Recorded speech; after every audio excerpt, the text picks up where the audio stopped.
Macmillan Audio presents The Summer I Met Jack by Michelle Gable. Read for you by Ilyana Kadushin.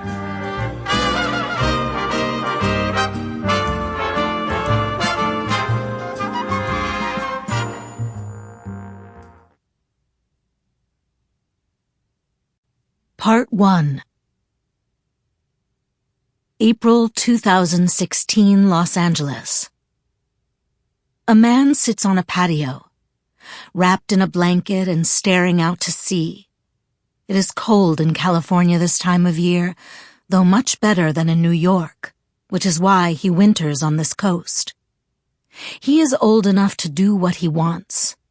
Let someone else worry about logistics at the office, who's billing what hours, and the clients they should woo. He's sworn 100 times he'll retire. Soon, very soon. His secretary comes outside. She wears a blue suit and blue heels, but in a different shade. "Any luck?" he asks. She frowns and extends the sealed envelope his way. "It's the best I could do," she says. The man turns the letter over in his hand, then tosses it onto a nearby table. He should probably ask her to type the address, as the woman's penmanship resembles that of a teenage girl. If teens wrote things by hand anymore, oh, who cares? The destination is legible. Good enough. "It's fine," he says, and leans into his chaise, eyes closed. "Thank you." The secretary waits for further direction as the envelope flutters in the breeze. Before he meanders off into sleep, she has to ask, "Do you think it's true?" she says. At first he doesn't answer. She assumes he's fallen asleep, but really he's taking his time. "We first met," he says, causing her to jump, 50 years ago. He opens one eye and then the other. "And over the decades she said many things." He chuckles through his nose. "Many things," he repeats. "Outrageous claims were made, some of which would make international news. But as to whether I believe it, I've never been able to decide. Not that my opinion matters. The only thing we can do is send the letter and wait for a response." Cruising Casanovas are a bad risk. The Boston Daily Globe, August 20th, 1950.